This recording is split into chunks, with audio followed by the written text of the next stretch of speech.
রাষ্ট্রপতি শাসন দরকার হয় তার জন্য আপনারা দায়ী থাকবেন। জেলে যাবেন, কেউ আটকাতে পারবেন না। এবং উনি প্রথম, এরপর মোটামুটি কাছাকাছি 50 জন তৃণমূল ক্ষমতায় আসবে না, কোনো রাস্তা নেই। প্রমাণ করছে যে তৃণমূল এবার নির্বাচনে হারছে। না চাইলে আমার ক্ষমতা থেকে সরানো কারোর সাধ্য নেই, মানে ভাষা বিতর্কে বিজেপিকে ওপেন চ্যালেঞ্জ করলেন মমতা। ঠিকই বলেছেন। এমন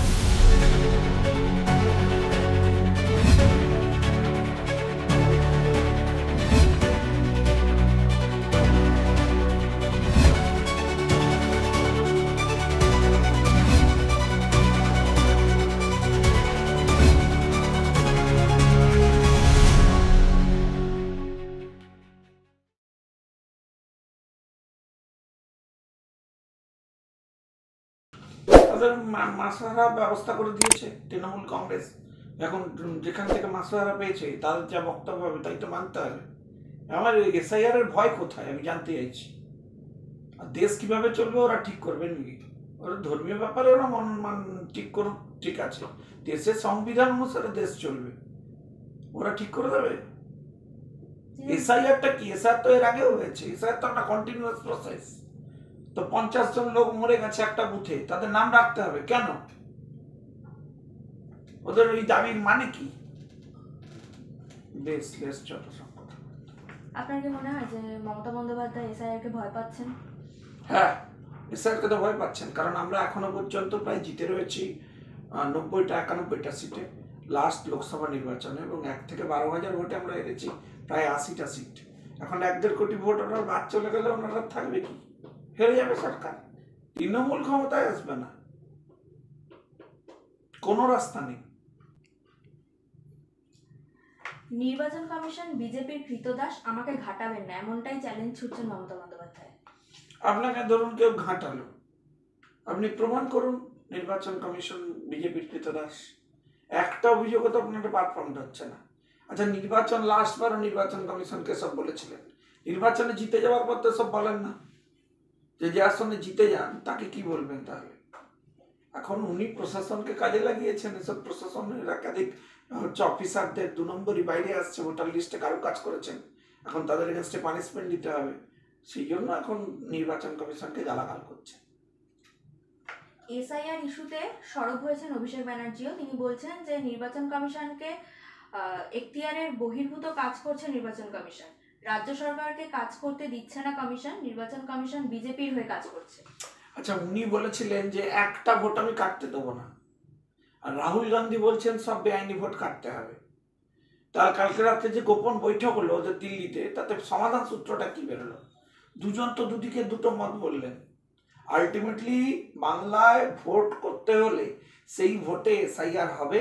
আপনার ক্ষমতা নেই আটকানোর, বেশি বাড়াবাড়ি করলে তা গণতান্ত্রিক প্রক্রিয়ায় এখানে আপনার শাসন ব্যবস্থা শেষ হওয়ার পর নতুন শাসন ব্যবস্থা এখানে হচ্ছে এসআইআর হবে এবং ইলেকটোরাল কলেজে ইলেকশন হবে। এবং তার জন্য যদি রাষ্ট্রপতি শাসন দরকার হয় তার জন্য আপনারা দায়ী থাকবেন। কমিশনের সঙ্গে সরাসরি সংঘাতে মুখ্যমন্ত্রী, আমার অফিসারদের সাসপেন্ড করতে দেব না, মুখ্যমন্ত্রী মমতা বন্দ্যোপাধ্যায়ের হুঁশিয়ারি। ভোট তো এখনো 8 মাস বাকি, এখন থেকে অফিসারদের ভয় দেখাচ্ছ, ক্ষমতা দেখাচ্ছ, কার ক্ষমতা দিয়ে কাজ করছো? অমিত শাহ দালালি করছো? আর ক্ষমতা হচ্ছে সংবিধানের। আপনার লোক অপরাধ করলে এই ইলেকশন কমিশন সাসপেন্ড করতে পারলে আপনার অসুবিধে কেন? আপনি অপরাধীদের পাশে দাঁড়াচ্ছেন কেন? এই সরকার সব অপরাধীদের পাশে দাঁড়ায়। বেআইনি শিক্ষক, তাদের সুপার নিউমারি পোস্ট তৈরি হয়েছে তাদের জন্য। বেআইনি ব্যবস্থা, চোরেদের পাশে গিয়ে এরা দাঁড়িয়ে পড়বে, তাদের মামলা লড়বে। এখন এইসব অপরাধী বেরোচ্ছে একের পর এক অফিসার, তাদের পাশে দাঁড়িয়ে পড়েছে সরকার। খুবই ভয়ঙ্কর অবস্থা। একটা অপরাধীদের সরকার হয়েছে পশ্চিমবঙ্গ। জঙ্গলমহলের মঞ্চ থেকে নাম না করে কেন্দ্রীয় সরকার এবং নির্বাচন কমিশনকে এক হাত নিলেন তিনি। হুঁশিয়ারি দিলেন আক্রমণাত্মক ভঙ্গিতে, সিপিএম এর গুলি খেয়ে বেঁচে গিয়েছি, তোদের পিঁপড়ের মতো মেরে ফেলবো। দেখুন, এই যে মারবার হুমকি, এটা খুবই ভয়ঙ্কর সাংবিধানিক পোস্ট থেকে। আমার বক্তব্য হচ্ছে, ওনাকে খুব স্পষ্ট করে জানাতে চাই যে নির্বাচনী ব্যবস্থার আগেই, মানে নির্বাচনে নামার আগেই যারা হেরে যায় তারা কান্নাকাটি বেশি করে। এই কান্নাকাটি প্রমাণ করছে যে তৃণমূল এবার নির্বাচনে হারছে। শুধু তাই নয়, তিনি তো এও বলেছেন যে জ্যান্ত বাঘের চেয়ে আহত বাঘ বড় ভয়ঙ্কর, আমাকে আহত করার চেষ্টা করবেন না। এই আহত করার কোনো চেষ্টাই কেউ করছে না। আপনি একটা নির্বাচনী ব্যবস্থার মধ্যে লড়বেন, সেই ব্যবস্থায় লড়তে গিয়ে আপনি ভয় পাচ্ছেন। এখন বাঘ কে সে তো জনগণ বলবে, সময় বলবে। 26-এর নির্বাচনটা আসতে দিন। আমি না চাইলে আমার ক্ষমতা থেকে সরানো কারোর সাধ্য নেই, মানে ভাষা বিতর্কে বিজেপিকে ওপেন চ্যালেঞ্জ করলেন মমতা। ঠিকই বলেছেন, এমন রিগিং করেছেন, এমন সব জালি ভোটারদের নাম ঢুকিয়েছেন, সব স্বর্গ থেকে এসে ভূতরা ভোট দিয়ে যাচ্ছে তৃণমূল কংগ্রেসকে। তৃণমূল তো মানুষের ভোটে জিতছে না, সব ভূতের ভোটে জিতে। ফলে তিনি কনফিডেন্ট যে ভূতেরা ওনাকে জেতাবে। এবার ভূতের নাম বাদ গেলে দেখবো কি করে যেতে। নিয়োগ দুর্নীতির তদন্তে নেমে চন্দ্রনাথের বাড়িতে একাধিকবার তল্লাশি চালানো হয়েছিল। সেই সময় মন্ত্রীর বাড়ি থেকে নগদ 40 লক্ষ টাকা উদ্ধার হয়। সূত্রের খবর অনুযায়ী এই টাকারও সঠিক তথ্য দিতে পারেননি বোলপুরের এই তৃণমূল বিধায়ক। ইডি সূত্রে জানা গিয়েছে 2016 সাল থেকে 2021 সালের মধ্যে চন্দ্রনাথের দুটি ব্যাংক অ্যাকাউন্টে 1.5 কোটি টাকা জমা পড়েছিল। কোথা থেকে এই টাকা তার ব্যাংক অ্যাকাউন্টে জমা পড়েছিল তা নিয়ে মন্ত্রী যথাযথ তথ্য দিতে পারেননি। আপনি কি বলবেন এই বিষয়ে? এর সাথে সরাসরি তিনি যুক্ত আছেন। তাকে বেকার ছেড়ে রেখেছে, আর দিনে চার্জশিট দিয়েছে। আজকে রাজ্যপাল তো অনুমতিও দিয়ে দিয়েছে, চন্দ্রবাবু জেলে যাবেন, কেউ আটকাতে পারবেন না। এবং উনি প্রথম। এরপর মোটামুটি কাছাকাছি 50 জন হচ্ছে বিধায়ক লাইনে আছে, যারা এই শিক্ষা ক্যাম্পে কানেক্টেড। সব যাবে, জেলে যাবে। এই যে পরেশ পালের রেজাল্ট বেরোবে কয়েকদিনের মধ্যে, ভোট পরবর্তী হিংসা, একজন এমপির নাম আসবে, দাঁড়ান। এ তো সবে পুজো শুরু হচ্ছে, ঢাক বাজছে, এখনই উত্তেজিত হলে হবে?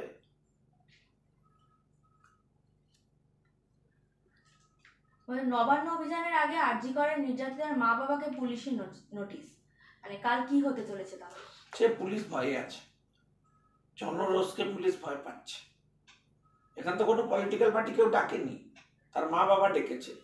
তার মা বাবা সব হারিয়েছে, জাস্টিস পায়নি, সবাই পতাকা ছাড়া নামবে। পুলিশ ভয়ে আছে।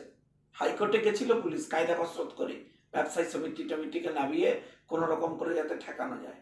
কোর্ট বলেছে প্রতিবাদ লোকের গণতান্ত্রিক অধিকার, আমি ঠেকাবো কি করে? পুলিশ পড়েছে মহাজালায়। রাজ্য সরকারের প্রশাসনিক সিদ্ধান্ত গ্রহণের ক্ষমতা কি বেসরকারি কর্পোরেট সংস্থার হাতে চলে গেছে? কর্পোরেট সংস্থাই তো চালাচ্ছে, সে কর্পোরেট সংস্থার বিরুদ্ধে ব্যবস্থা নেওয়া উচিত। সেই তো ঠিক করছে কোথায় ভোট বাড়বে, কোথায় ভোট কমবে। সে অফিসারদের পর্যন্ত নিয়োগের পদ্ধতিতে চলে গেছিল, সিভিক IAS। এসব পুরো কর্পোরেট সংস্থাই চালাচ্ছে পশ্চিমবাংলা। আজ না হলে কাল ক্ষমতা থেকে চলে গেলে কর্পোরেট সংস্থাকে সবার আগে ধরবে। অপেক্ষা করুন। আরজিকর কাণ্ডের 1 বছর, কালকে আছে নবান্ন অভিযান। এখানে জুনিয়র ডাক্তাররা অনুপস্থিত কেন? সে তারা তো তার সেটিং আছে তৃণমূলের সাথে। আপনি দেখলেন না, মমতা ব্যানার্জিকে নিয়ে চলে গেল, দিয়ে আন্দোলন লাটে তুলে দিল। সব সেটিং। একজন সিনেমা করছে, আরেকজন গান গাইছে, আরেকজন সেটিং করে ফেলেছে। ভারতীয় জনতা পার্টি ছাড়া কেউ এর লড়াইয়ে নেই। শেষ প্রশ্ন, বিজেপি করার অপরাধে অন্তঃসত্ত্বা মহিলাকে মারধর করা হয়েছে, এই বিষয়ে আপনার মত? হ্যাঁ, খুবই নক্কারজনক ঘটনা। শুভেন্দু অধিকারী সেখানে গেছে বলে লাফাচ্ছে, আসল কারণ সেটা না। আসল কারণ হচ্ছে কোচবিহারটায় নিশীথ প্রামাণিককে হারিয়েছে এই সমস্ত জালি ভোটার ঢুকিয়ে, রোহিঙ্গা ঢুকিয়ে, রোহিঙ্গা বাংলাদেশি এসব ঢুকিয়ে। বর্ডারের ডিস্ট্রিক্ট তো যা পেরেছে করেছে। অপেক্ষা করুন, ব্যবস্থা হচ্ছে। ধন্যবাদ।